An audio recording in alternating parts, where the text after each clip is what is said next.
All right, welcome back. And in this week's video, I'm going to talk a little bit about the importance of supporting local businesses. Right now during the pandemic, one of the first things that came out early on when we first went into isolation mode, communities were locking down, businesses were having to shut their doors or innovate or try to figure out how to stay alive. And all across the United States, there were people talking about the importance of supporting restaurants, supporting their local businesses, trying to help their local business owners stay in business. I know in our community here where I live, we talk about supporting local all the time. And it's a great idea. It's one that feels good to talk about, but rarely do we talk about how the economics of that works. And it's super complex, but I'm going to do my best to kind of explain a little bit about how supporting local businesses and keeping your dollars in your local economy can be beneficial. First things first, let's talk about what we are starting to see more and more of, which is big box retailers. Think like Walmart, Target. Amazon is a huge online buying place. Another place like Wayfair, these big major online places to shop.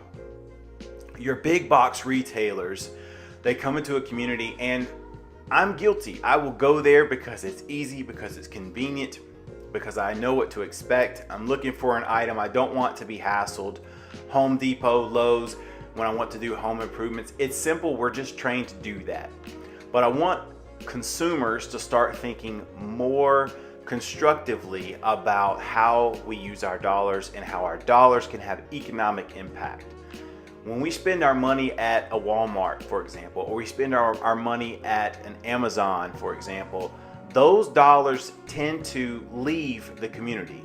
They are gone. That's not to say that Walmart does not invest in communities. That's not to say that Amazon may not have some community initiatives, but generally speaking, when we spend our dollars at these big institutional corporate entities, right?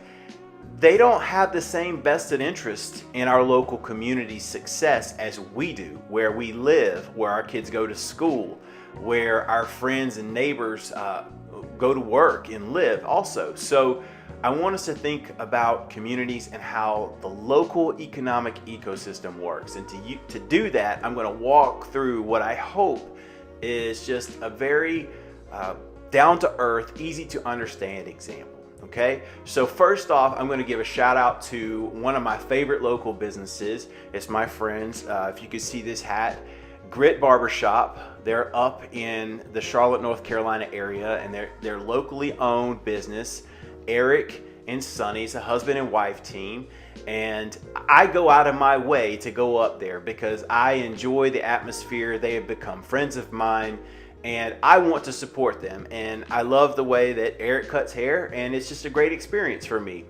Perfect reason to support a business. But here's the thing. Eric has clients who live in Rock Hill. So let's say that I go up and I spend some money and give Eric money for my haircut. Then he comes down here to see a client in Rock Hill just to visit, and he goes to buy a cup of coffee.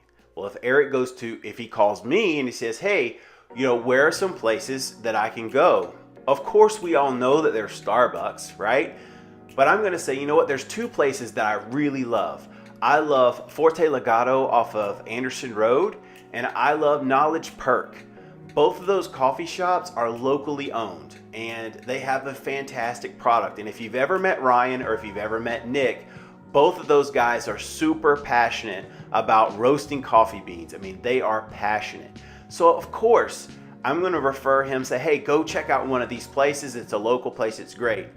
Now, one of those owners, let's say Nick, he decides he wants to add bakery treats to his cafe. He goes and he purchases a locally owned baker's goods to have in his cafe. Ryan has told me that he loves eating lunch at Substation 2, which is a locally owned sub shop. So what you start to see is the same dollars start to get trapped into this ecosystem. If Ryan needs to make a repair at one of his shops, he might go to the local Ace Hardware on Cherry Road. If Nick is wanting to do something and promote his business, he might hire a local advertising firm or a local graphics design team to help him with logos. Each of these transactions just compounds and builds upon itself over time. Another great example is I know a lot of people that are into health and fitness. Let's say that you hire somebody like a Matt Brady who does Body by Brady in Fort Mill to be your personal trainer. Or you hire Branda Polk who owns Fab 6 Fitness down here in Rock Hill because you want Branda's training. Well, both of those are local personal trainers.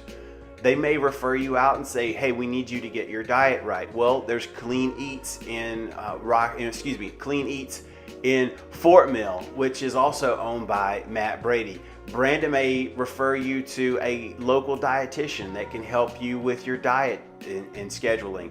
There are multiple things, and what I want everyone to understand is the main idea is to try and trap our dollars in our local economy and keep them from leaving. We want the people that live here, work here, to spend here and save here. The other night I was trying to explain to my daughter, who you've seen her in other videos. She's young, but we're trying to teach her about money and how money works. We're talking about the community, and I said to her, look at how many times the same dollar can be passed around inside of a community. Another thing I want to point out is when we talked about during the Black Lives Matter protests, during the George Floyd marches, there was a huge emphasis on supporting African American businesses or minority owned businesses. There is no easier, more direct way that I could think of to doing that than to actually buy and support local businesses, because local businesses tend to live in the communities where they have their business. They tend to also spend their dollars in the community where they have their business, and then they participate in community events. How many times have you gone to see your kids perform in a play or perform in a school function, and you open up the program and there's all those advertisements in there from local businesses that have put money on the line to give their advertising dollars to support the local community. We have a huge event here in Rock Hill, South Carolina every year called Come See Me, where it's full of local businesses that sponsor that and want to have that community-wide event. The same with the Fort Mill Strawberry Festival. So the idea is that, yes, I know it's easy and convenient to buy things at Amazon. I know it's easy and convenient to buy things at Best Buy. I'm guilty of those things too.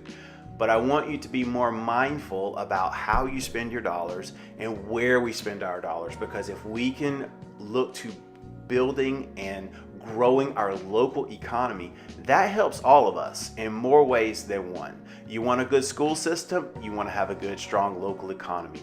You want to have clean neighborhoods, you want to have high home values, you want a good, strong local economy. So these are things we all want, and we can do it together. So encourage your friends, neighbors to look for those businesses that really resonate with them.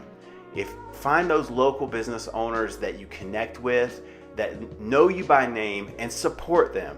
Not just now during the COVID pandemic, but support them and continue to support them. All right? Hope this video made sense for you. Hit that subscribe button if you like what you saw. Also, we have a podcast. My podcast is called The Money Huddle. This week's episode, I talked with a financial therapist. His name is Ed Combs. I loved that conversation. So if you're into that podcast thing, check out our interview with Ed Combs. All right, talk to you next time.